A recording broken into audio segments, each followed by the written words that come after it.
All right. So this is the first week, and we're just going to do this weekly. And during each week, I will summarize the entire week so that you can prepare. If you have any questions, feel free to ask your questions, raise your hand, say something, and I will respond to your questions. As you know, this course is a course in global trade and political economy. And we're going to try to tie the course to the United Nations development goals. And the whole idea is that global trade, and when you want to link it to political economy, in fact, global trade in itself throughout the history of mankind has been subjected to both internal politics and international politics. And of course, the internal politics is what gives rise to also international politics, even though the international political aspect could separate and apart from the internal political issues. And the reason I'm saying this is that very often, trade communications between countries can start with individuals, but it can also be based on governmental communications, linkages, and agreements. And what could happen, like for example, if you think about global trade that is initiated by individuals for their own purposes, when they encounter difficulties, they would run back to their government to seek support. And a very good example, if you just think about colonialism, or even outside of colonialism, and I'll give you two examples. In West Africa, if you think about it, there was, even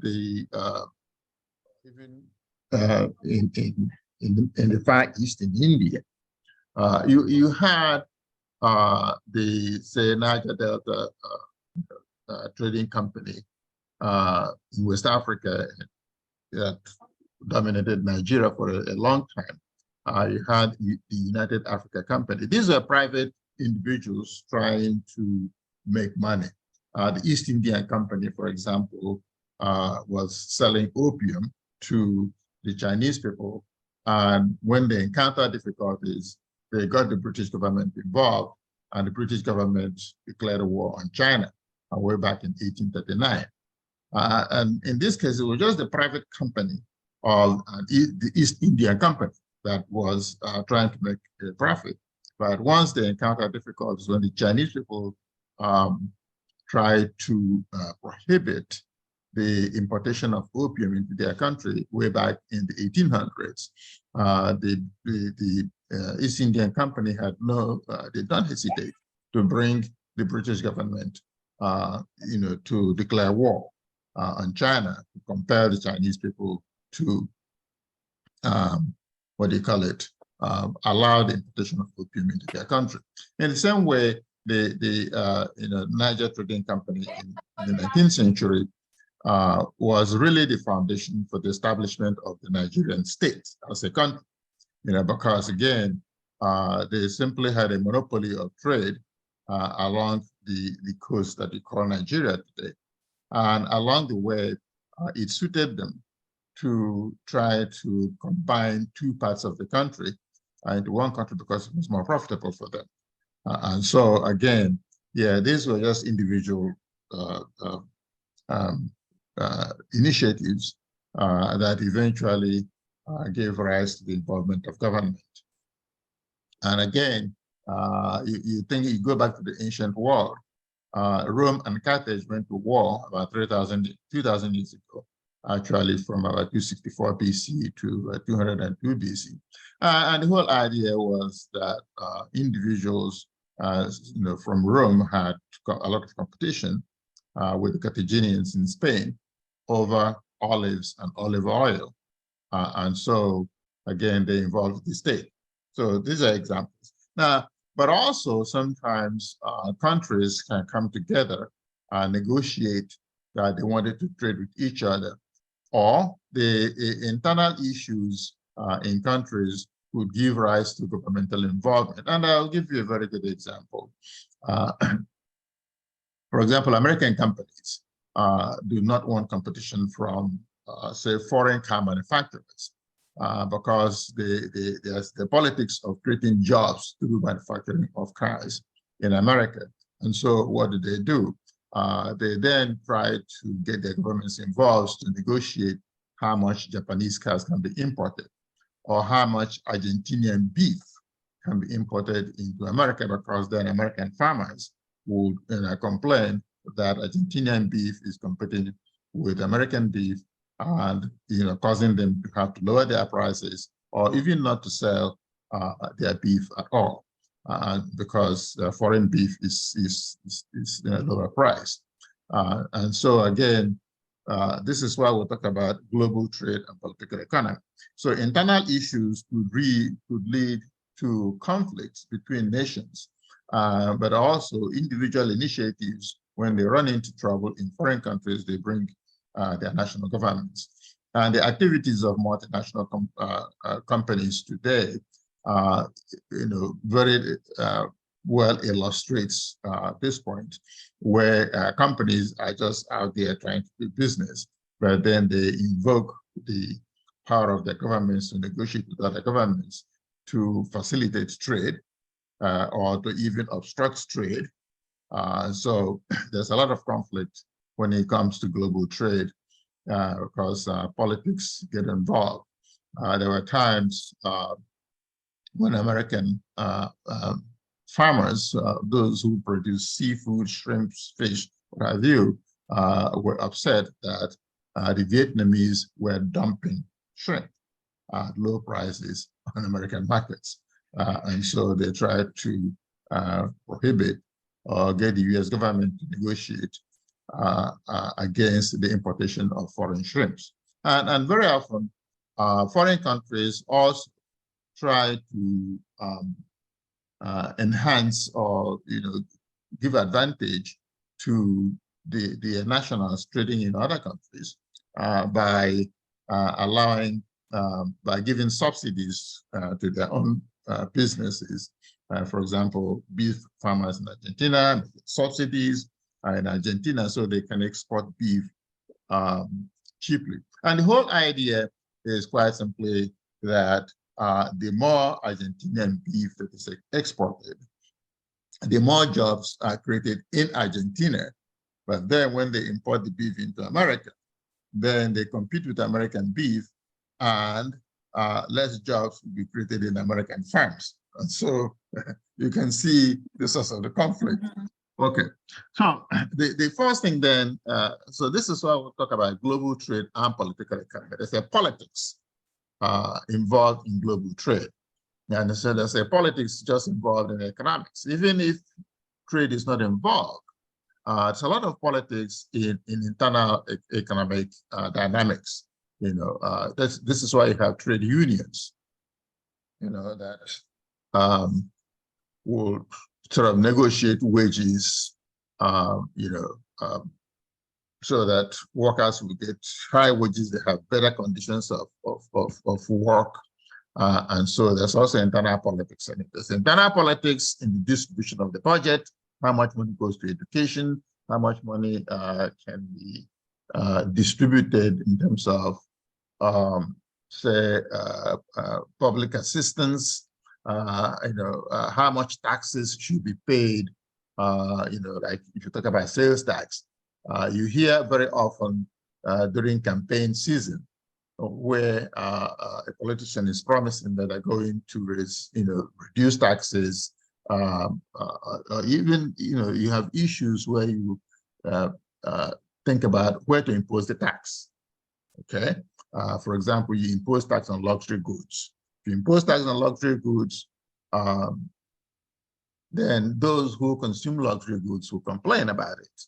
So that's internal politics about economics. Okay, I mean, these are issues. Internal politics about economics, things like rent control is politics of internal economics that has nothing to do with foreign trade. So economics and economic activities do lead to politics. And so you can call that political economy.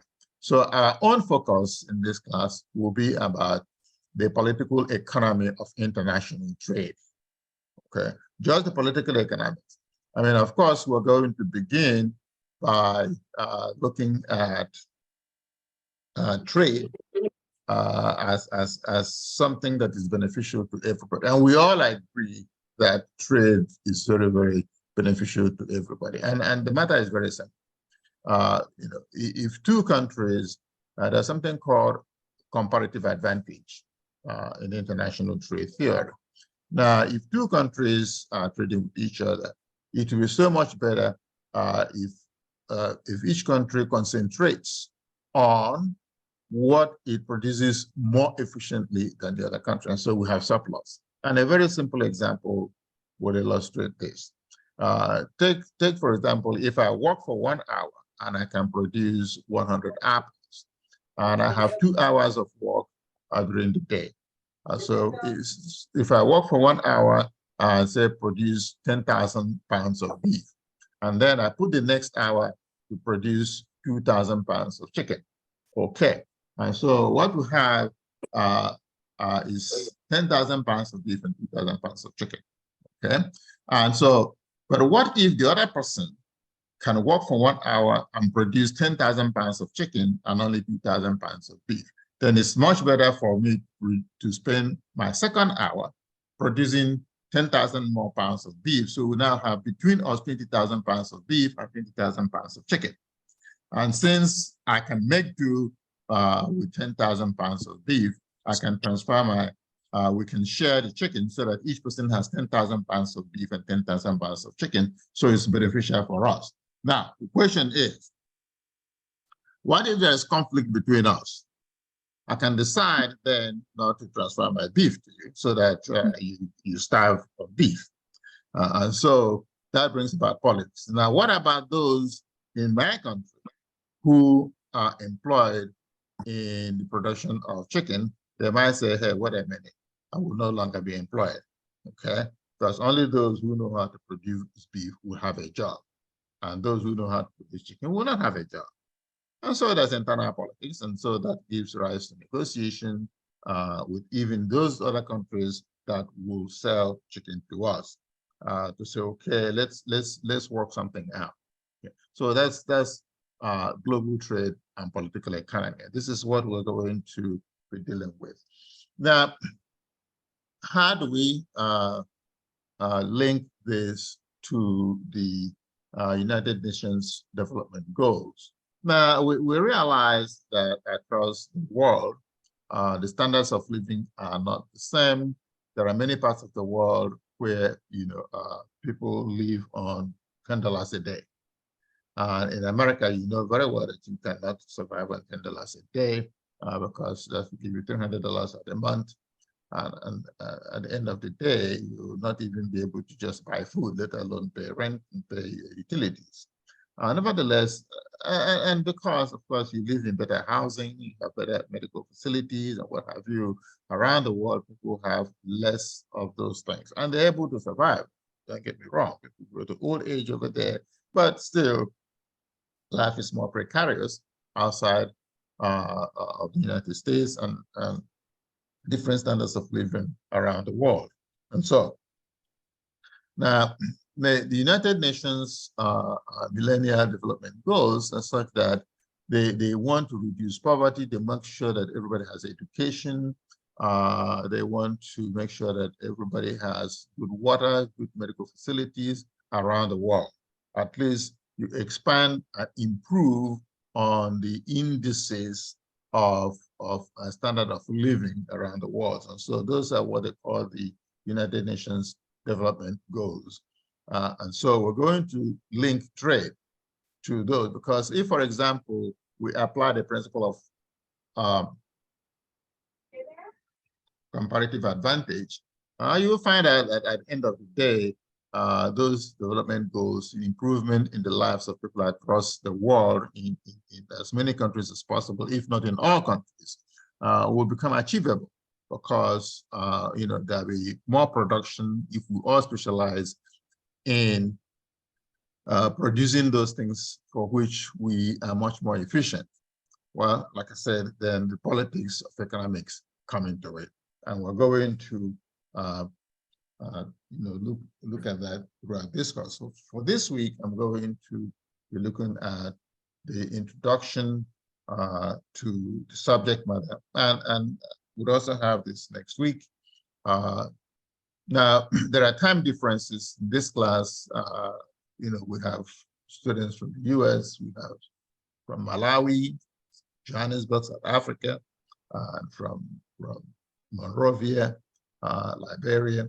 And so there are time differences. And so, we have a recording of what we're doing so that those who have these time differences will be able to participate. But of course, the New York base is the most important base. And so this is why we set the time to suit New York.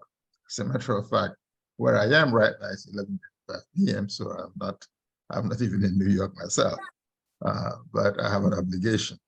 All right, so I'm going to share some screens just to do the basic introduction to this. I'm going to begin with a broad introduction of political economy, and then I'm going to see if we have time.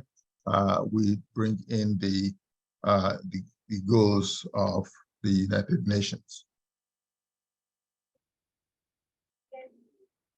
Okay, and those goals are called SDG, S in Samuel, DG, development goals, or you can call them sustainable development goals. All right, so I'm going to start sharing screen.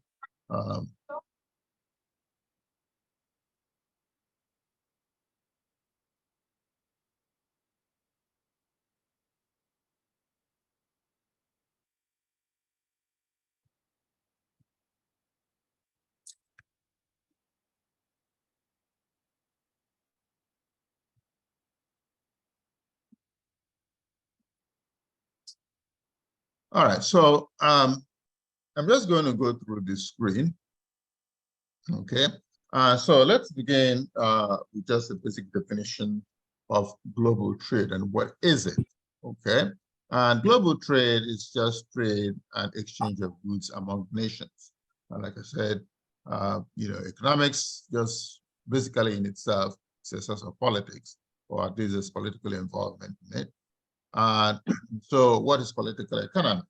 Now, political economy, again, I'm trying to define this class: global trade and political economy, the exchange of goods among nations, and the political economy is the intersection of economics and politics. Okay? And as you know, politics is not exactly based on strict logic, or at least politics is an attempt to be pragmatic about logic, the logic of economic analysis. And that is what it is. I mean, I have nothing adverse to say about political economy. It is simply a recognition of the need for pragmatism.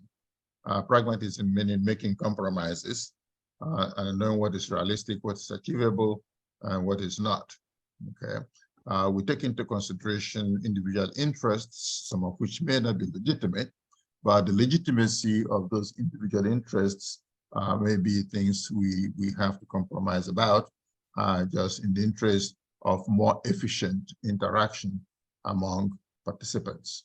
Okay, so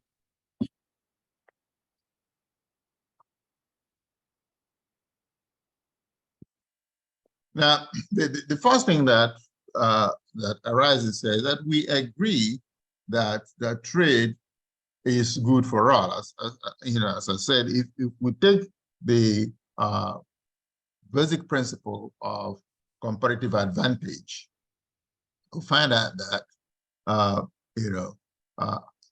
trade is advantageous for all participants. Okay, it gives it makes possible efficiency of production. Because I say, if you and I are producing and I concentrate on those things for which I am very good, and you concentrate on those things for which you are better than I, then at the end of the day, what is going to happen is that we produce sufficient surplus to make everybody live better. Okay, and so instead of having, say, 12,000 pounds of beef based on my original description and 12,000 pounds of chicken, we both produce in such a way that I produce 20,000 pounds of beef and you produce 20,000 pounds of chicken. And so you can now, instead of having only 2,000 pounds of beef, you can now have 5,000, okay, instead of just 2,000. And that's so much better for everybody. And instead of me having 2,000 pounds of chicken, now I have 5,000 pounds of chicken, because at the end of the day, we produce 10,000 each. Okay, so now, when you think then about the disadvantage of free trade, is that if you really allow trade to be totally free, you might create a dependence. Like I said, what if I have a confrontation with you? What if I have a quarrel with you? I can decide to withhold the beef that you have let me produce. Okay, and then there are losses to key constituencies, and those who produce beef on your side may lose their jobs, and they may not be skilled enough to produce chicken. And so we try to work out some of those challenges in international trade. And this is why we study political economy, international trade. We try to understand the underlying causes of conflict in trade and try to then address them. And sometimes addressing problems requires a criticism of what is wrong in everybody's behavior, and try to point out that we should all be pragmatic, we should all try to give and take. And so losses to key constituencies become a source of conflict in international trade. And so the whole idea then is that we try to manage the basic sources of tension. Okay, we don't just say, okay, there's going to be tension, let's do nothing, or we should not care about the tension, let's just follow strict logic. So we talk about pragmatism. All right. Now, how is international trade managed?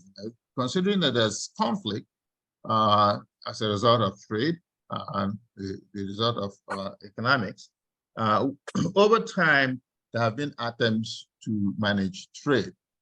Okay. Now, before the Second World War, trade was essentially based on negotiations between nations, between individual nations. Say America is negotiating with Chinese or individual companies, like I explained earlier. In colonialism, you had the East Indian Company essentially getting their governments involved whenever they had conflict, or the Niger Delta Company in Nigeria tried to essentially have monopoly of trade on the West African coast, and as a result, they kind of created a country because it was beneficial to them economically. Now, the reason I say post-war experience, and this is post-World War II experience. What happened before World War II was essentially a system that was dominated by what you call nationalism, or you can say mercantilism. Mercantilism is where individuals individual countries, sometimes through individuals, sometimes with their governments, try to essentially work towards an advantage for their countries. And we're still trying to work towards advantage for our countries, but we also, like I said, being pragmatic, that it is better for us to trade and allow trade to flow freely. And so what happened was that, before the First World War, like shortly after the First World War, there was something called the agreement, General Agreement on Tariffs and Trade, GATT. Okay, So this general agreement on tariffs and trade was a way where now countries got together, the countries around the world got together to try to negotiate a way so that if there are conflicts in trade between two countries, it is resolved based on certain rules that they may make among each other. And we're going to get into those rules as we advance in this course. Now, the General Agreement on Tariffs and Trade was later changed to the World Trade Organization, which exists today. Okay, and the purpose of both GATT and WTO was to liberalize trade liberalization, which is to say, to remove the barriers to trade by different countries, and then to also develop a structure or a framework for the resolution of disputes. Okay, and the principles on which GATT and later the World Trade Organization was based was a non-discriminatory system, so that you don't discriminate by imposing, say, tariffs, imposing taxes on imports from Argentina, but allowing free trade to, say, Canada, okay? And so there was non-discrimination. There's reciprocity, which is to say, try to negotiate so that whatever concessions I give to you, you also give to me. In that way, there's no competition. And then, of course, there are safeguards. Safeguards, again, address the pragmatism that, say, suppose I negotiate that Argentinian beef should be imported into America, and impose the safeguards, for example, to realize, to take into consideration that America would not agree to be totally dependent on Argentinian beef. And so you allow those safeguards in such a way that, you can actually say Argentina cannot import more than 10 million pounds of beef to America every year, okay? But at least the importation of Argentina beef into America also increases the quantity of beef that Americans can buy, which will lower the price of beef, but not more than 10 million pounds per year, because then that could infringe on the ability of Americans to produce beef. And in case of dispute and conflict or whatever, Americans will not be blackmailed or held to ransom by withdrawal of that beef. Okay, and so the issues that we'll discuss here will be, say, protectionism, which is having rules within each country to protect its industry or to impose taxes that could obstruct trade. And so we're going to address instruments of trade policy, some arguments for protection, and of course, some practical motivations, which I already talked about here, in terms of pragmatism. Okay, now the international trade, like I said, the management of the system. We're going to talk about the institutions. This is why I repeat this: the promotion of liberalism, dispute resolution, and the right dispute resolution. Now, in as much as we try to work on trade liberalization, and there have been major developments along the way, especially after World War II. And when I say after World War II, that is after 1945. For those of you that may not really know that history, the World War II ended in 1945, and so there have been major developments in international economic environment. One is that communication, and technological development have given rise to what we call globalization right now. For example, when I was growing up, when I was still in grade school, you did not have the internet. The internet is a thing of the last 30 years. I mean, real internet was only a thing of the last 30 years. And so, you know, you have seen globalization. There is, you know, airplanes are faster. It's now, you know, doesn't cost that much more these days to ship things overseas by air. You know, there are more aircrafts available, and so communication and ships are bigger and can carry bigger things. And so technology is now much more readily available. Let me put it this way. In the 1960s, you know, how many countries who manufacture automobiles? Okay, essentially automobiles were manufactured almost entirely in the United States and in Europe. Okay, but now you have Chinese automobiles. You have Japanese automobiles. You have Korea, you know, manufacturing automobiles, and a few other countries are able to get into that. But technology and the computers, in particular, that have, you know, become ubiquitous, have made it possible for us to have globalization. And technology is not easily shared. That is, the knowledge to produce certain things are now much more easily shared. The other development that has taken place over the last, you know, 50 years, or even over the last 40 years, is regionalism. You know, countries within certain regions come together and agree to open their borders. For example, let's take a country like Nigeria. Okay?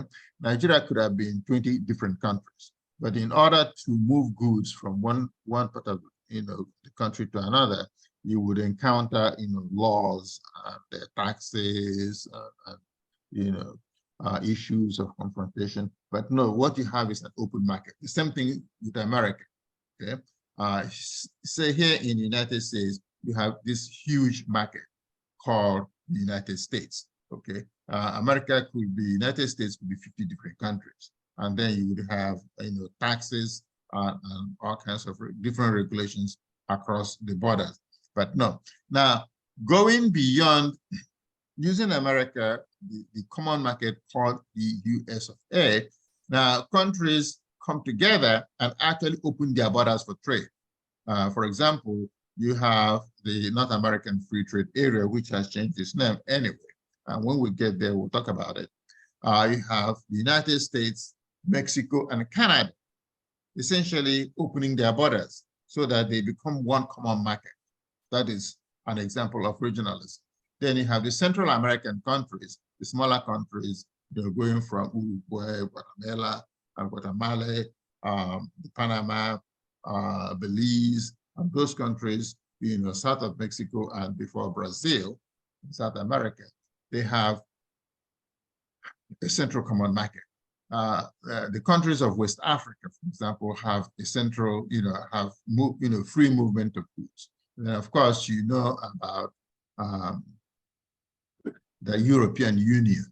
Okay, they have a common market, you know, the European common market, and to the point that even here in Europe, they have a common currency. It used to be that you had the French franc, you had Italian lira, you had the Spanish currency, you had the Portuguese, and so forth and so on. So, but now they use the euro, you know, that everybody, you know, and it's very good for business, you know, because, but I experienced it recently myself as I am here. You know, I went from Greece to Yugoslavia to Spain, to Portugal, and guess what? I use the same money. But not long ago, when I traveled through Europe, you know, when I go from, say, Italy to France, I have to change my currency from the lira to the franc, and so forth and so on. And it was, you know, it's really, you know, quite cumbersome. But now you have the euro, and so everybody's using it. And I wish that many other countries that come together like that can have common currencies so that you don't have to go through this whole idea of changing currencies. Now, but the issues that we're going to address that, like I said, the politics of economics of trade will never um, um, go away. It will still be there, Now, you think about for a long time, essentially the international currency for trade was the dollar. Okay, but there is now a shifting balance. Some countries, are complaining. For example, you think about the conflict between Russia and Ukraine. What happened? What happened is that the United States and Western European countries ganged up and tried to obstruct Russian use of the international currency transfer and trading system. Okay, and now the Russians are saying, "Hey, wait a minute, you couldn't do that to us." Okay, the SWIFT system. Okay, and so now they're going to change to the Chinese yuan. Okay, and so there's a shifting balance of power among nations, and that shifting balance is also going to have its own issues in the sense that shifting balance, the hegemony of countries will change. America used to be the dominant economic power, but you can see the Chinese are coming up. And most recently, the Chinese have manufactured a plane, an aircraft, that is going to compete with the main aircraft companies around the world. Now, which are the two companies that manufacture most of the aircraft used around the world? Airbus and Boeing. Okay, and so now the Chinese are doing their own. So the shifting balance of power is something that is going to be a factor in understanding global political economy. Okay, China is a very strong economic power. Japan is a very strong economic power. In fact, 40 years ago, in the mid-1970s, it used to be that the exchange rate between the Japanese yen and the United States dollar was 276 yen to the dollar. Today, it's about 99 yen to the dollar. So the Japanese yen is, growing stronger and stronger. And so there's a shifting balance of power among states. And so you're going to face, key challenges. You're going to face new challenges. There are issues of the environment. If you want to produce more nuclear energy, for example, is going to ease the energy demand around the world, but at the same time, it creates environmental problems, okay? And so can these challenges be managed, and who is going to provide the leadership to address them? Okay, so now, we're going to address certain concepts, and I don't want to hold you up too long, because your questions may be thin. The basic issue with trade is the tension between what we think are the benefits of free trade, but also the pressure to promote and defend state and social interests within countries. I already mentioned that. And so issues arise in free trade. One of them is balance of payments. Okay. For example, if we import more than we export, then we're going to have balance of payments issues. Okay. And those balance of payments issues could create problems where importation of goods become more expensive. And of course, we are hoping that the forces of supply and demand will resolve those. And so now when countries have balance of payments issues, that they want to borrow, that is going to affect their liquidity. And so borrowing is not so easy. okay? And that's also a source of problems, okay? Now, after the Second World War, in order to address the issues of trade flows, to facilitate trade, the IMF, the International Monetary Fund, was created, okay? And so, then there were like fixed exchange rates, but now there are issues between fixed exchange rates and, flexible exchange rates. And the debate goes on. We'll just talk about them in general here. There's also the problem of those countries that, run persistent balance of payments issues, and they keep borrowing. And when they borrow, that creates even more problems. Sometimes some of them are able to pay back what they borrow, others are not able to pay back what they borrow. In the 1980s, as a result of the oil crisis, for example, a lot of countries borrowed heavily. There was an international debt crisis, a big, big one. Banks failed as a result. Countries, broke down both economically and politically, creating a lot of political turmoil. And I'm talking about coups, military coups and military counter coups within certain countries as a result of the crisis that was created in the 1980s. Now, there are different approaches to resolving this problem, different perspectives. And the three that, first is liberalism. Liberalism is, where, ideologists, you can say it's a perspective. Let me not talk about it as an ideology, but it's a perspective in trade when you have liberalism, where the liberals believe that governments should just stay out of trade issues, and that individuals across nations should simply trade, and the forces of supply and demand should determine how trade flows. Then there's realism. Now, realism is a political theory where that still focuses on a competitive model, competitive in the sense that countries, when you think about realism, you're saying, suppose I'm interacting with you, okay? My ultimate goal and your ultimate goal will be for me to dominate you or for you to dominate me.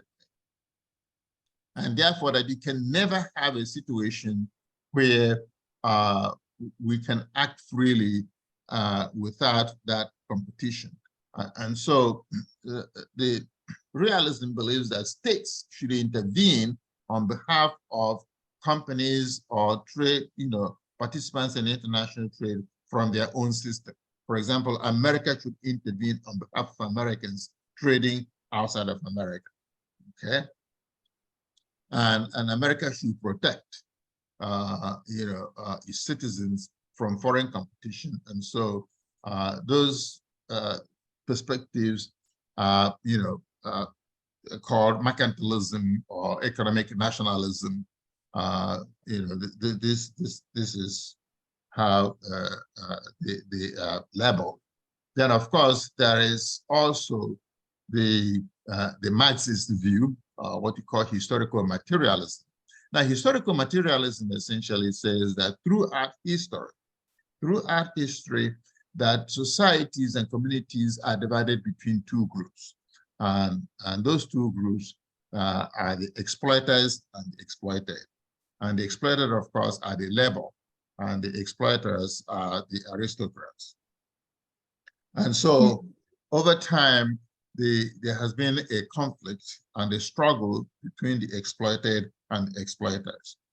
And of course, to just put it bluntly, they believe that the exploiters are, based on capitalism. The working class, the exploited, who are somewhat, have to be in this constant struggle. And historical materialism simply says that over time, this struggle has led to compromises, to some kind of a synthesis. And their ultimate solution to it is that the capitalist class must be overthrown. Again, I'm not subscribing to it. I'm describing to you what they profess, what they say. Okay, and so there has been a dynamic over time for this struggle to lead to compromises of arrangements, but the struggle continues. Now, if you want to look at more sophisticated historical materialism, they would argue that multinational companies, for example, that trade in less developed countries, when they go there, they find out the exploiters. Let us say that multinational companies go from the United States and they go to Honduras. They find out the exploiters, the ruling classes, the aristocratic class in Honduras, and what they will do is they will align with them, and so that they can exploit their own people and they can share the gains. And I mean, you can look at this in a very, very practical way. You think about, say, oil companies operating in Nigeria, they find the chiefs, they find the political class, and they simply essentially join with them to exploit the natural resources of the country. And as long as the political class and the aristocrats, their pockets are full, then they don't care what happens to the rest of the country. So the capitalists, the exploiters, cut across nations. And so this is what historical materialism proposes. That is the explanation of the sources of conflict in international trade. And so, again, if you want to go into a little bit more detail, liberalism focuses on individuals and households and enterprises. They believe that you can work out a harmonious reconciliation, through cooperation in trade. And so,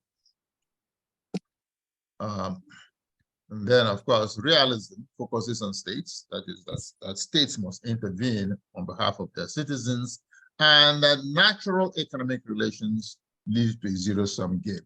That is to say, there's no way, if I'm interacting with you economically, it's either you dominate me and exploit me, or I dominate you and exploit you. There is no way that cooperation can give us a better standard of living through trade, which, again, is their perspective. I'm not saying it is correct, just describing it to you. Okay? And the argument is that politics drives economics, period. It may or may not be true, but the debate is still there. Now, the structuralism, which is the historical materialism, focuses on classes and social forces, okay? Which is, there's a class of exploiters and a class of exploited, the working class, the exploited, okay? And of course, they believe that economics drives politics. All right, so again, like I said, developments have taken place over time, and you have had more communication across the world, and that improved communication is leading to a globalization. Just about things have a global structure these days. For example, communication has made it easy for trade to take place. This is number one. Number two, that goods are being homogenized. Okay, goods are being homogenized. I mean, in the 1960s and the 1970s, how many people are able to communicate by telephone? Now, today, I mean, you go in the remotest rural communities around the world, and what do you see? The cell phone. Am I correct? You see, the cell phone. But I mean, when I was growing up, and I'm still up to 1970s, up to like 40 years ago, or 35 years ago, I mean, the telephone was something that only big people had. But now, just everybody can get a telephone. Okay, so in a way, the globalization that is taking place is that things are being homogenized. Music, for example, is being homogenized. The clothing that we wear, the materials from which we make our clothing are being homogenized. A whole lot of things. I mean, you have laptops and computers just about everywhere in the world. So things are being homogenized, And so this is why you have this thing called globalization. And if you go around the world also, people are beginning to speak more of each other's languages. Some languages are dominant, for example, English. Just about anywhere you go, somebody wants to know how to speak English because English is the international language of communication today. Okay. All right. Okay, so like I said, I don't want to take you through all that history. You can, go through these PowerPoint slides, which will be loaded for you. Okay, and like I said, these are things I've already talked about.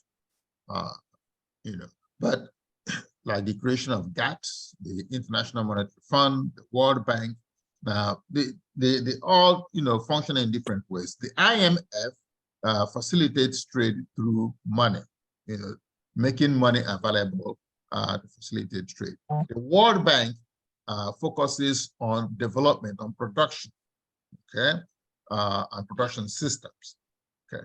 And then the GATT, which is now called World Trade Organization, focuses on resolving conflicts and negotiations.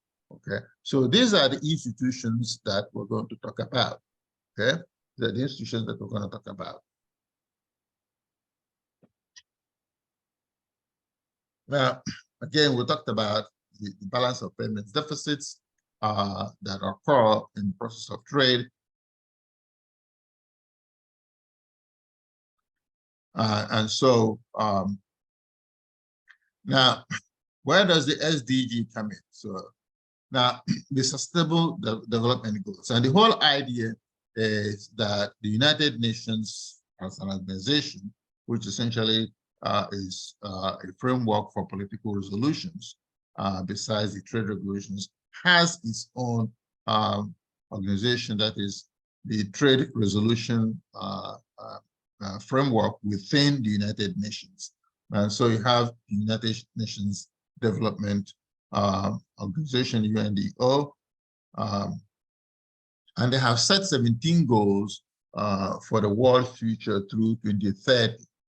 Okay, and they call them Sustainable Development Goals. And these, backed up by a set of targets. For example, to reduce poverty, by 50% by 2030, to increase medical facilities to 70% of the population, to ensure that at least 50% of people in every country have education, they have running water, and so forth and so on.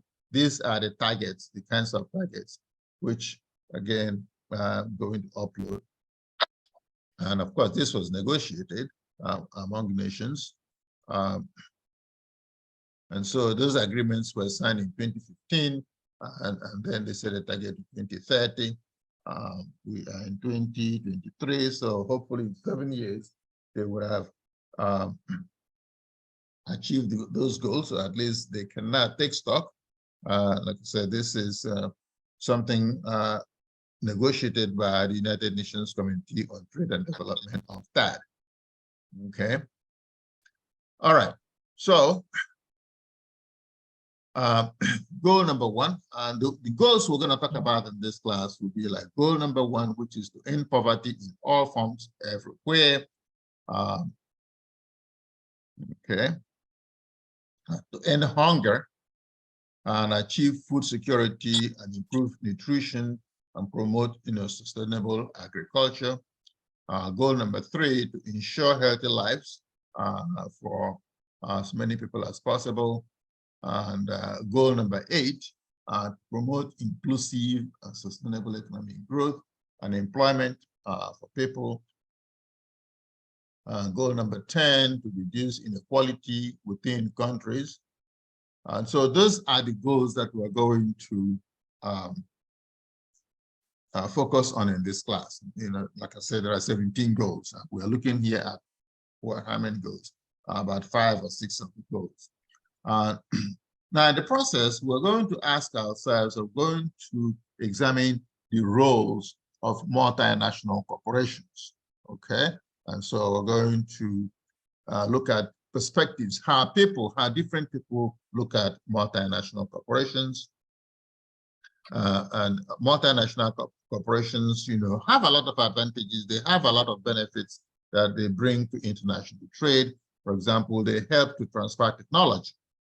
Okay, when a multinational corporation that say produces automobiles goes to say Kenya to produce automobiles, then Kenyans will learn how to manufacture automobiles. Okay, that is a transfer of technology. When they go there to engage in the activities, they transfer knowledge, and also they make goods much more available at home rather than having to wait for them to be imported, which might make them more expensive. Okay, so we're going to talk about multinational corporations, and of course, there's going to be a lot of criticism of multinational corporations. There are perspectives that they create pollution in countries. Okay, now remember that the regulations that a multinational, let us take a company like IBM, or take a company like General Motors. What if they're manufacturing in America? They're going to have a lot of set of laws that they must follow. There are guidelines. One of which, for example, is you must pay minimum wage.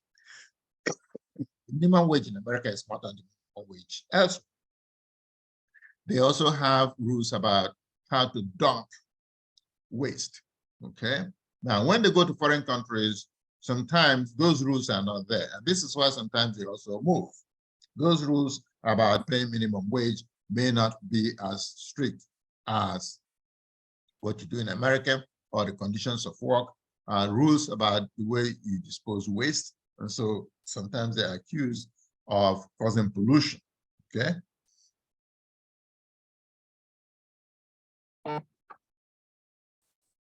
Now, like I said, there have been, structural changes, and so there is going to be a shift of power, and that shift of power is going to affect international trade. Okay, so was somebody trying to ask a question?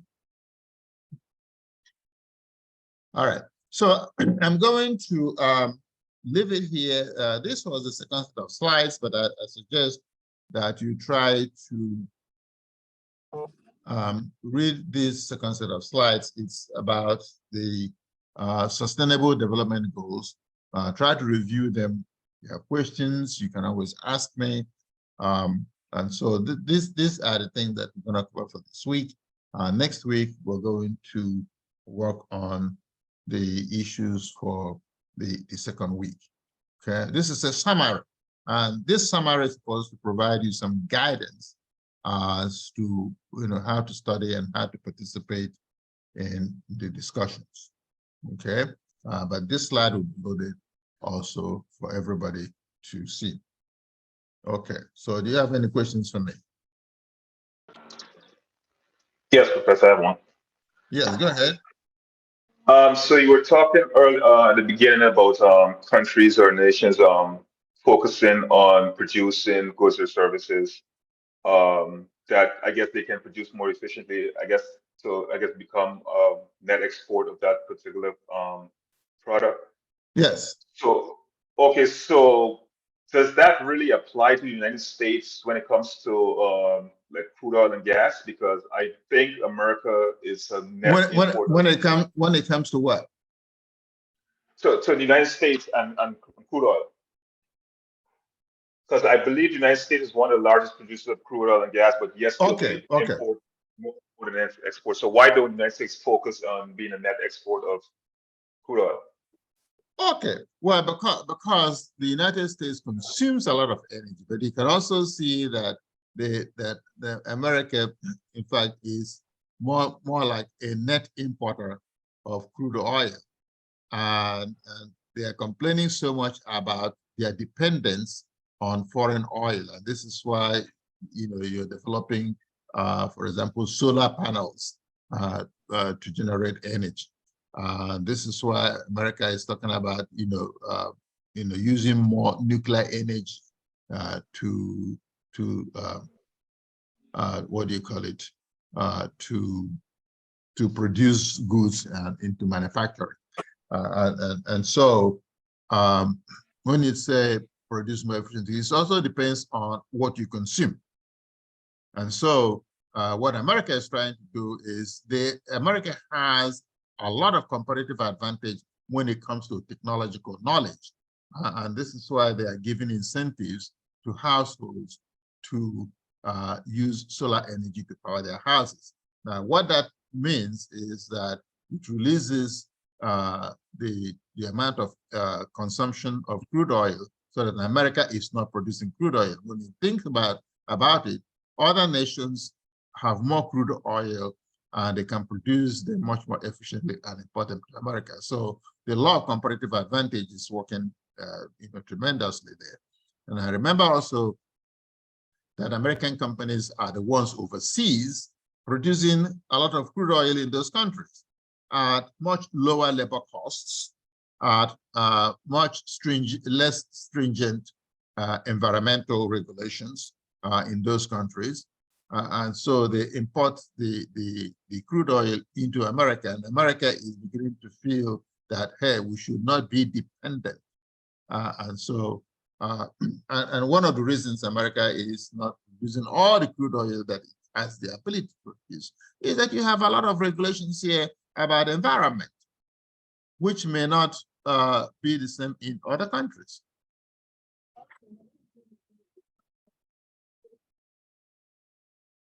Okay, that makes more sense now. Okay, all right. Any other questions?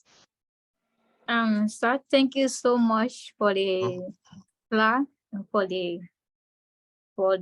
going in depth explaining more about the RPE and trade.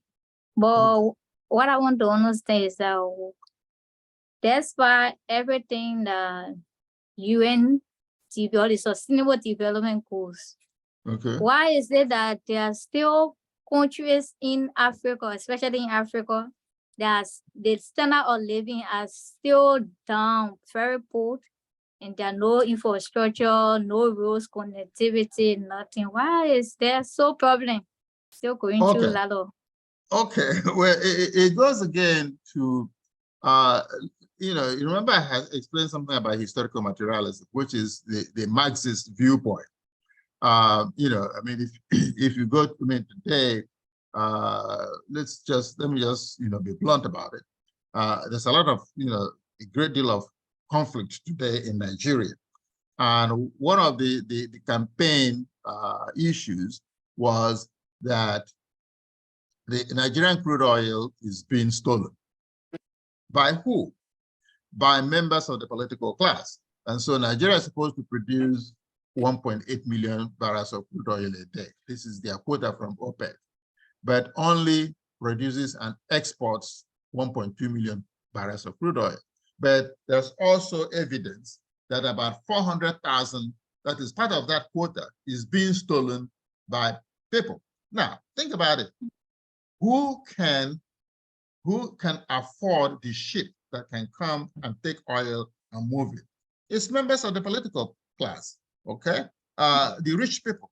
These are the people who can afford to buy a ship, who can afford to bribe people in the Navy. And so it goes back to the fact that instead of resources being used to develop the country, the resources are being taken away. And so the rate of development is very low, okay?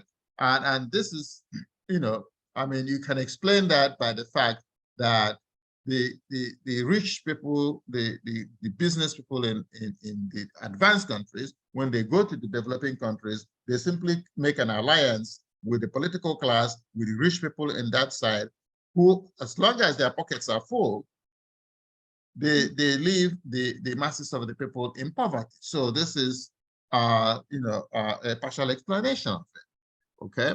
And that just like is something that you have to work on. I mean, I don't support that we should go to war over it, because going to war over it hasn't helped.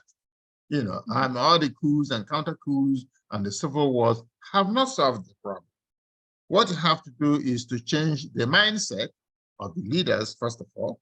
This is number one. Number two, also change the mindsets of the masses. Because one of the problems among the masses is, if my village man is the person who is, looting the treasury, then I say I will vote for him. Okay, but in developing countries, we have to change also the mindset of the masses, as well as change the mindset of the ruling class. Okay, so that gives an explanation as to why. Okay, so just to follow up on that, Professor, that question. So yes, we know this is one of the UN's 17 SDG goals to eradicate poverty, but what are they doing exactly to address that particular goal or situation? Like, well, one of the things that they will try to do and encourage is to invest in infrastructure. But that's one thing. If they invest in infrastructure will enable production. And infrastructure is not just about roads and hospitals. Of course, if you invest in roads, you can move goods much more easily and much more cheaply. If you invest in hospitals, people are going to be well and be able to go to work. And so now, if you invest also in infrastructure, invest in production facilities, which will employ people at decent wages. If you invest in education, then you have the manpower to make use of the facilities that you create, and also to create the manpower to say, create infrastructure and maintain the health system. So it's a complex problem. Or I would say it's a problem that has many parts. And these are all the parts in those 17 things. What are they doing? What are they doing is also to change the mindset of the leadership. Okay. And I just want to be honest. When you have a leadership that will, for example, steal 400,000 barrels of Nigerian crude oil every day, and instead of bringing the money into the country to invest and produce, they invest the money outside the country.